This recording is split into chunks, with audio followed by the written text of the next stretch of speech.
Hello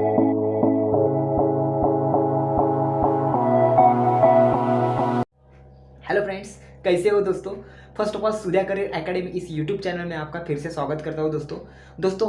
मैंने बहुत सारे वीडियो के नीचे नीचे जो कमेंट थे उसमें रीड किया, उसमें मुझे पता चला कि बहुत सारे फ्रेंड्स हैं मेरे जो सब्सक्राइबर है, उनको TCS निंजा और डिजिटल के ऊपर वीडियो चाहिए। तो ये वीडियो है, मैं TCS डिजिटल और निंजा के पूरा डिस्कस करने वाला हूँ इस वीडियो में। क्या एलिजिबिलिटी क्राइटेरिया होता है, उसका कैसे अप्लाई करते हैं, कौन से एग्ज़ाम देना पड़ते हैं, उसके बारे में हम सब डिस्कस करने वाले हैं।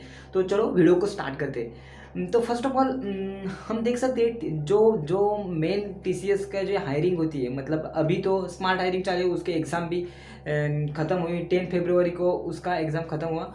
उसके बाद अभी मैंने आगे का जो अपडेट है वो अब मैं नेक्स्ट वीडियो में दूंगा। अभी उसके बारे में हम डिस्कस नहीं करेंगे, अभी हम TCS निंजा और डिजिटल के बारे में पूरा डिस्कस करेंगे। तो TCS ये जो दो प्रोफाइल है, TCS निंजा और TCS डिजिटल, ये बहुत बड़ी प्रोफाइल है, क्योंकि इसमें सिलेक्शन होना भाई मतलब एक आपका करियर में सेट होना ऐसा है। क्योंकि TCS में निंजा या डिजिटल के थ्रू जाना मतलब एक बहुत बड़ी बात कहेंगे हम लोग। क्योंकि मेरा तो TCS स्मार्ट हायरिंग में सिलेक्शन हुआ है, तो मैं डिजिटल का ट्राई किया था बट नहीं हुआ।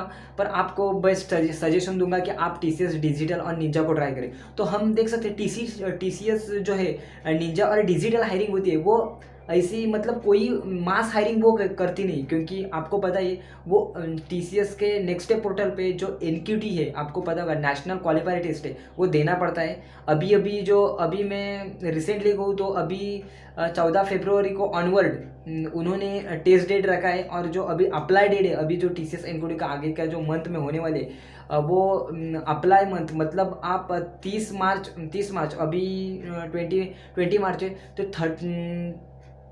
हाँ मतलब 30 मार्च तक तो उनका फॉर्म आप अप्लाई कर सकते हैं, रजिस्टर कर सकते हैं। उसके बाद जो 14 अप्रैल को उसका TCS का जो NQT है, नेशनल क्वालिफायर टेस्ट, वो होने वाले हैं। तो ज़रूर जाके आप अप्लाई करके रखो। TCS NQT का मैंने अप्लाई नहीं किया था, मैंने TCS स्मार्ट हायरिंग थ्रू गया था मतलब। पर उस स्मार्ट हायरिंग में डिजिटल और निंजा हायरिंग नहीं थी। पर आपको डिजिटल और निंजा हायरिंग चाहिए तो दोस्तों अभी TCS का जो NQT नेक्स्ट मंथ में होने वाला है, उसमें जाके आप रजिस्टर करो। आप TCS में उसमें सिलेक्ट हो जाओ और TCS डिजिटल और निंजा के थ्रू आपका सिलेक्शन पक्का हो जाएगा। थोड़ा स्ट्रगल चाहिए दोस्तों पर।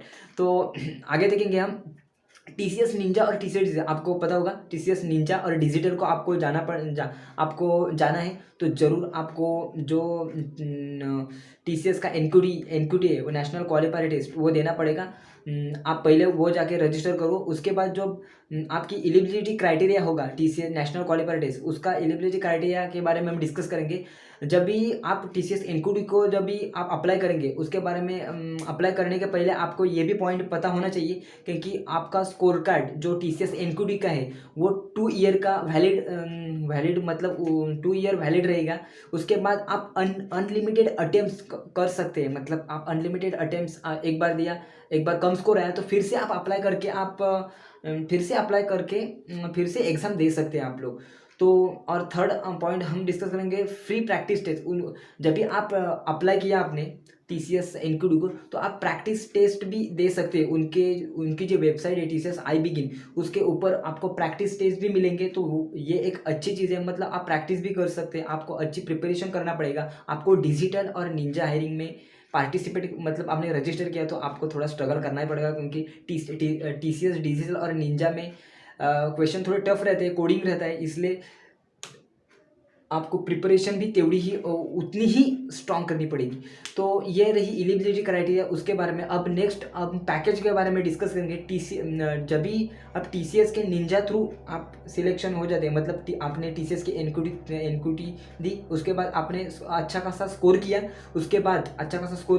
तो आप जो TCS के इंटरव्यूअर है वो आपको मतलब आपका डिस्कस करेंगे और वो आपको सिलेक्ट करेंगे। आपको डिजिटल में डालना है या निंजा में डालना है। आप निंजा में तभी डाल सकते हैं मतलब आपने अच्छा खासा मीडियम स्कोर किया, मतलब 60 से 70% के अंडर आप हो तो आप इजीली निंजा में सिलेक्ट हो जाएंगे। निंजा का ये जो पैकेज है वो 3.5 to 3.6 LPA का है, अच्छा खासा पैकेज है। वो बीटेक को भी मिलता है, इसलिए जब भी आपका निंजा में सिलेक्शन हो जाएगा तो आपका पैकेज लगभग 3.3 to 3.6 LPA तक होगा। उसके बाद जब भी निंजा में आपका सिलेक्शन हुआ, एनक्यूटी दिया आपने, तो आपको TCS का सिलेक्शन आपको प्रोसीजर मालूम होगी, वो मेल के थ्रू पूरा डिस्कस मतलब आप शेड्यूल करते हैं, वो आपको इंटरव्यू और शेड्यूल करेंगे। आपको मेल मिलेगा, आपको मेल पे जो रजिस्टर किया होगा। उसके बाद आपका जब भी निंजा की जो हायरिंग होती है वो हायरिंग सिर्फ टेक्निकल राउंड और HR राउंड एक ही साथ होता है।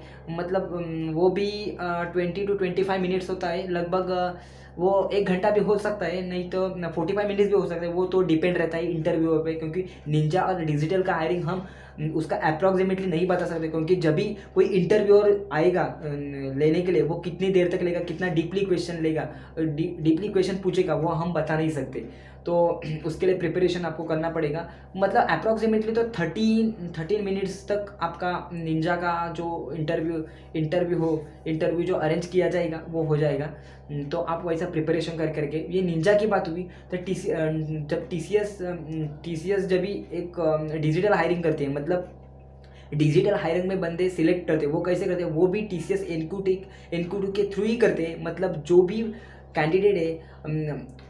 कैंडिडेट है वो 18+ होंगे, मतलब जिनका परफॉर्मेंस नेशनल क्वालिफायर टेस्ट में अच्छा खासा होगा, स्कोर अच्छा होगा, वो डिजिटल में सिलेक्ट हो जाएंगे। मतलब वो सिर्फ एक स्टेप आगे होंगे। मतलब क्या, उनका एक डिजिटल में सिलेक्शन के लिए वो कंफर्म हो गए। उस कंफर्म मतलब वैसा कंफर्म नहीं आप कर सकते, क्योंकि डिजिटल में आप सिलेक्शन हो गया TCS एनक्यूटी थ्रू, उसके बाद भी फिर से एक ऑनलाइन टेस्ट रहती है उनकी डिजिटल की, वो ऑनलाइन टेस्ट दी। उसके बाद टेक्निकल राउंड होता है स्पेशल एक। जब भी डिजिटल में आप अप्लाई करते हैं तो उस समय टेक्निकल और HR राउंड एक साथ नहीं रहता। वो टेक्निकल राउंड सेपरेटली 45 मिनट्स रहता है। उसके बाद HR round 30 minutes 50 minutes approximately होता है। वो डिजिटल की हायरिंग जब भी होती है तभी वो स्टेप बाय स्टेप करते हैं, वो उतनी जल्द नहीं लेते। क्योंकि डिजिटल में उनका डिजिटल का पैकेज बताऊँ मैं तो 6.5 to 7 LPA तक होता है। वो अभी डायरेक्ट फ्रेशर को इतना 6.7 to 7 LPA पैकेज देंगे तो ज़रूर उनका हायरिंग उतना ही कमज़ोर नहीं होगा, मतलब उतना ही स्ट्रांग होगा वही लोग। तो उसका प्रिपरेशन भी डिजिटल की अच्छी खासी कोडिंग लैंग्वेज होते हैं, कोडिंग लैंग्वेज आप डिस्कस करेंगे आगे।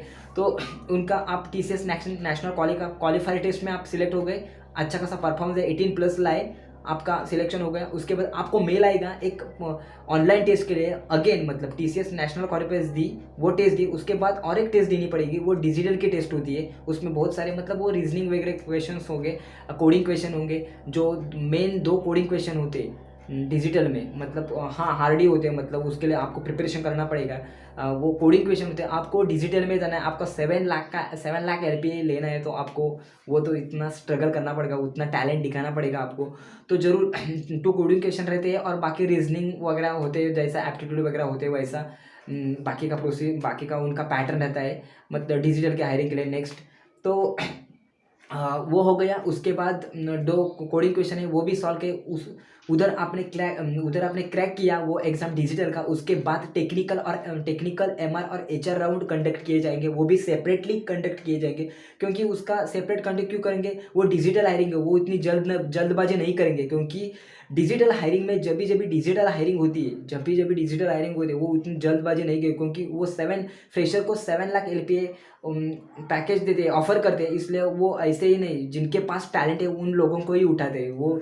ये बात आप ध्यान में रखें। तो थोड़ा प्रिपरेशन करके रहिए डिजिटल के लिए। एनक्यूटी थ्रू आपको डिजिटल में सिलेक्शन हो गया, TCS एनक्यूटी में सिलेक्शन हो गया। उसके बाद डिजिटल टेस्ट में भी आप सिलेक्ट हो गए, उसके बाद टेक्निकल MR राउंड में भी सिलेक्ट हो गए, तो आपका सिलेक्शन पक्का। मतलब अभी ऑफर लेटर आ गया तो आपका सिलेक्शन पक्का डिजिटल में। तो आप कुछ मतलब ऐसा मायने नहीं रख सकते, मतलब कुछ टेंशन नहीं रख सकते। जब भी आप HR टेक्निकल राउंड क्रैक किया तो आप समझ लेंगे आपने डिजिटल राउंड क्रैक कर दी। ये एक अच्छी बात है। डिजिटल का यही एक मेन बेस्ट पॉइंट है मैं कहूँगा, क्योंकि डिजिटल का पैकेज है वो अच्छा है, 7 LPA पैकेज है। और एक फ्रेशर को 7 LPA का पैकेज मिलना एक अभी इतनी आसान बात नहीं रही, क्योंकि अभी पता है टीसीएस तो स्मार्ट हायरिंग में जो बंदे को हायर कर रही है वो 2.9 LPA या 1.9 LPA ऑफर करी है। तो डिजिटल में देख सकते हैं आप, डिजिटल में इतना अच्छा खासा हायरिंग दे रहा है। मतलब आपको थोड़ा स्ट्रगल करना पड़ेगा, कोडिंग क्वेश्चन अच्छे से टॉप रैंक में आना होगा आपको, तभी आप सिलेक्शन हो जाएगा आप डिजिटल में। तो प्लीज़ आप अच्छे खासे प्रिपेयर करें डिजिटल के लिए।